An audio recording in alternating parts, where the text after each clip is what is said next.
Hi friends, welcome to దాచేస్ kitchen and blogs. నేను మీ శిరీష. ఈరోజు మన ఛానల్లో చూడబోయే రెసిపీ బాంబే కరాచీ హల్వా అండి. చాలా బాగుంటుంది టేస్ట్.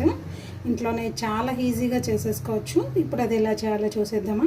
అలాగే నా వీడియోని లైక్ చేసి మీ ఫ్రెండ్స్కి రిలేటివ్స్కి షేర్ చేయండి ఫ్రెండ్స్. మరిన్ని క్విక్ అండ్ ఈజీ రెసిపీస్ కోసం నా ఛానల్ని సబ్స్క్రైబ్ చేసుకొని పక్కనే ఉన్న బెల్ ఐకాన్ని యాక్టివేట్ చేసుకోవడం ద్వారా నేను చేసే లేటెస్ట్ అప్లోడ్స్ అన్నీ మీకు నోటిఫికేషన్ రూపంలో వస్తాయి. Thank you. బాంబే కరాచీ హల్వా చేసుకోబోతున్నామండి. దానికోసం ముందుగా మనము ఒక మిక్సింగ్ బౌల్ తీసుకొని అందులోకి 1 కప్పు కార్న్ఫ్లోర్ని యాడ్ చేసుకోవాలండి. ఈ కార్న్ఫ్లోర్ మనకు అన్ని సూపర్ మార్కెట్లలో కూడా ఈజీగా ఉంటుంది. ఒక మందపాటి కడాయి తీసుకొని మనం ఏ కప్పుతో అయితే కార్న్ఫ్లోర్ తీసుకున్నామో అదే కప్పుతోని 1.5 కప్పు షుగర్ తీసుకోవాలండి. స్వీట్ ఎక్కువ కావాలనుకుంటే 2 కప్స్ వరకు కూడా తీసుకోవచ్చండి షుగర్. 1.5 కప్పు షుగర్ తీసుకున్నాం కదా, అదే కప్తోని 1 కప్పు వాటర్ యాడ్ చేసుకోవాలండి. పక్కన పెట్టేసుకోవాలి. 1 కప్పు కార్న్ఫ్లోర్ తీసుకున్నాం కదా, 1 కప్పు కార్న్ఫ్లోర్కి 3 కప్స్ వాటర్ యాడ్ చేసుకోవాలండి.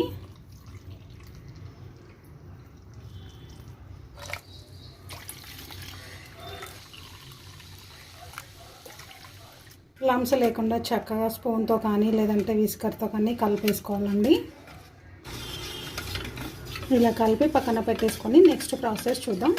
షుగర్ మిక్స్ని స్టవ్ ఆన్ చేసుకొని స్టవ్ పైన పెట్టేసుకోవాలండి. ఇప్పుడు ఇందులో 1 టీ స్పూన్ లెమన్ జ్యూస్ కూడా యాడ్ చేసుకోవాలి. లెమన్ జ్యూస్ యాడ్ చేసుకోవడం వల్ల మనకు హల్వా సాఫ్ట్గా ఉంటుందండి. చల్లబడిన తర్వాత కూడా మనకు పులుపు టేస్ట్ అస్సలు రాదండి. షుగర్ డిజాల్వ్ అయ్యేంత వరకు కలుపుకోవాలి. ఇలా షుగర్ డిజాల్వ్ అయిన తర్వాత మనం మిక్స్ చేసి పెట్టుకున్న కార్న్ఫ్లోర్ మిక్స్ని ఇందులో యాడ్ చేసుకోవాలండి. కార్న్ఫ్లోర్ మిక్స్ అందులో యాడ్ చేసుకునే ముందు ఒకసారి ఇలా కలిపేసుకోవాలండి. కార్న్ఫ్లోర్ అంతా అడుక్కెళ్ళి గట్టిగా తయారవుతుంది. ఇలా కలుపుకొని అందులో యాడ్ చేసుకోవాలి. ఇలా కలుపుకుంటూ యాడ్ చేసుకోవాలండి. ఇలా కలుపుతూనే ఉండాలండి, ఆగకుండా. ఆగితే లమ్స్ ఫామ్ అవుతాయి. ఇలా కంటిన్యూస్గా ఇలా కలుపుతూనే ఉండాలి. ఇది ఒక బాయిల్ వచ్చేంత వరకు ఫుల్ ఫ్లేమ్ పెట్టుకోవాలండి. తర్వాత మీడియం ఫ్లేమ్కి అడ్జస్ట్ చేసుకోవాలి. చూడండి, మెల్లగా కలర్ చేంజ్ అవుతుంది. ఇలా కలుపుతూనే ఉండాలండి. చూడండి, మనకు థిక్ వచ్చేసింది కదా. ఇప్పుడు మనము మీడియం ఫ్లేమ్లోకి అడ్జస్ట్ చేసుకోవాలి. ఇలా థిక్గా అయ్యింది కదండి. ఇప్పుడు 1 టేబుల్ స్పూన్ గీ యాడ్ చేసుకోవాలండి.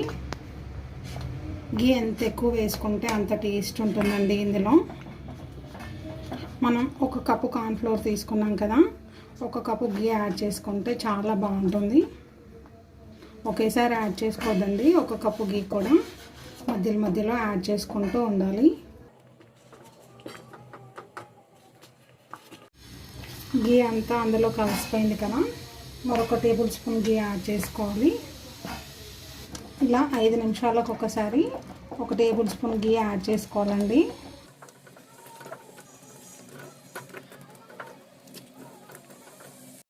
గీ అంతా అబ్జర్వ్ చేసేసుకుంది కదా, మరొక టేబుల్ స్పూన్ గీ యాడ్ చేసుకుందామండి. ఈ ప్రాసెస్ అంతా కూడా మనకు 40 to 45 మినిట్స్ పడుతుందండి. మనకు సేమ్ స్వీట్ షాప్లో తెచ్చుకుంటే ఏ టేస్ట్ ఉంటుందో అలాగే ఉంటుందండి. మరొక టేబుల్ స్పూన్ గీ యాడ్ చేశానండి. మొత్తం ఒకేసారి యాడ్ చేసుకోవద్దండి. ఇలా మధ్యలో యాడ్ చేసుకుంటూ కలుపుకుంటూ ఉంటే బాగుంటుంది.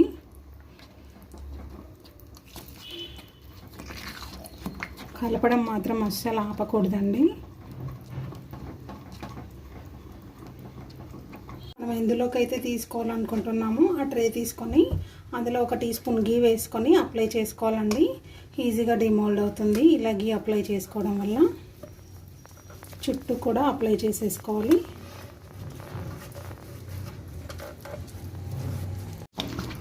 మరొక టేబుల్ స్పూన్ గీ యాడ్ చేసుకోవాలండి.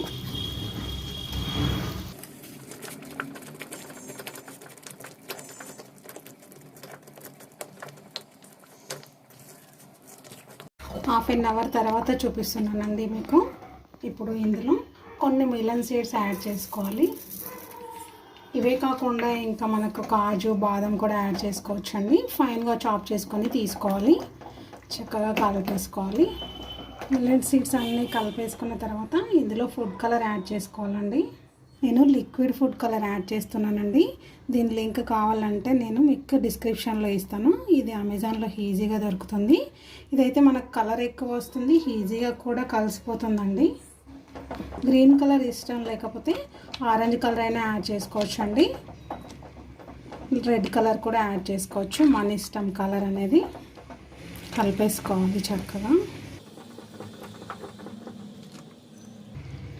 గోధుమ పిండితో చేసిన హల్వా కావాలంటే కూడా అది కూడా మన ఛానల్లో ఉందండి, ఒకసారి చూడండి. నేను డిస్క్రిప్షన్లో లింక్ ఇస్తాను. ఇలాచీ పౌడర్ కావాలంటే కూడా యాడ్ చేసుకోవచ్చు అండి, కానీ నేను ఇక్కడ యాడ్ చేయట్లేదు. ఇష్టమైతే యాడ్ చేసుకోవచ్చు. ఇంకొక టేబుల్ స్పూన్ గీ యాడ్ చేసుకోవాలి. ఇది రెడీ అయినట్లు మనకు ఎలా తెలుస్తుందంటే మనకు ప్యాన్కి పట్టుకోకూడదండి. ప్యాన్కి పట్టుకోకుండా సపరేట్ అవుతున్నప్పుడు మనకు రెడీ అయినట్టు.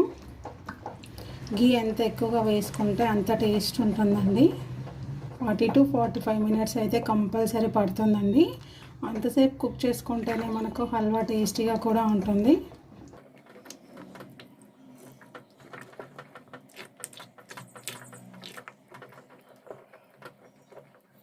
చూడండి, అందులో వాటర్ అంతా కూడా ఎగిరిపోయి గీ ఇలా సపరేట్ అవుతుంది కదా. ఇప్పుడు మనకు రెడీ అయినట్టు మౌల్డ్లోకి పోసేసుకుందాం. ఇలా సెట్ చేసుకోవాలండి మంచిగా ఈవెన్గా. ఇలా అనుకుంటే ఈవెన్గా స్ప్రెడ్ అవుతుంది. ఇలా అనుకున్న తర్వాత పైనంగా మనకు నచ్చిన సీడ్స్, ఇలా నట్స్ స్ప్రింకిల్ చేసేసుకోవాలి. ఫైన్గా చాప్ చేసుకున్న పిస్తా కూడా వేసుకోవచ్చు. 1 అవర్ చల్లారబెట్టుకోవాలండి.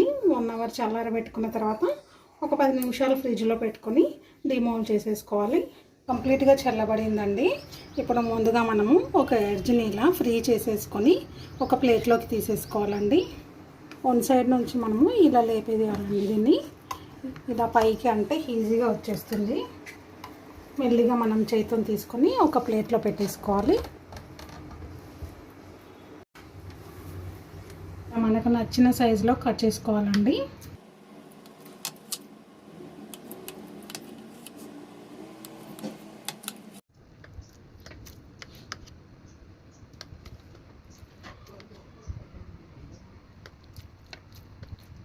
ఎంతో టేస్టీగా ఉండే sweet shop style Bombay Karachi halwa ఎలా చేయాలో చూసారు కదండి. చాలా బాగుంటుందండి టేస్ట్. చేసుకోవడం కూడా చాలా ఈజీ. మీరు ట్రై చేయండి. మీరు ట్రై చేసినట్టయితే మీకు ఎలా కుదిరింది అనేది ఈ వీడియో కింద కామెంట్ సెక్షన్లో తెలియచేయండి. అలాగే నా వీడియోని లైక్ చేయండి, షేర్ చేయండి, సబ్స్క్రైబ్ చేయండి. పక్కనే ఉన్న బెల్ ఐకాన్ని యాక్టివేట్ చేసుకోవడం ద్వారా నేను చేసే లేటెస్ట్ అప్లోడ్స్ అన్నీ మీకు నోటిఫికేషన్ రూపంలో వస్తాయి. Thank you.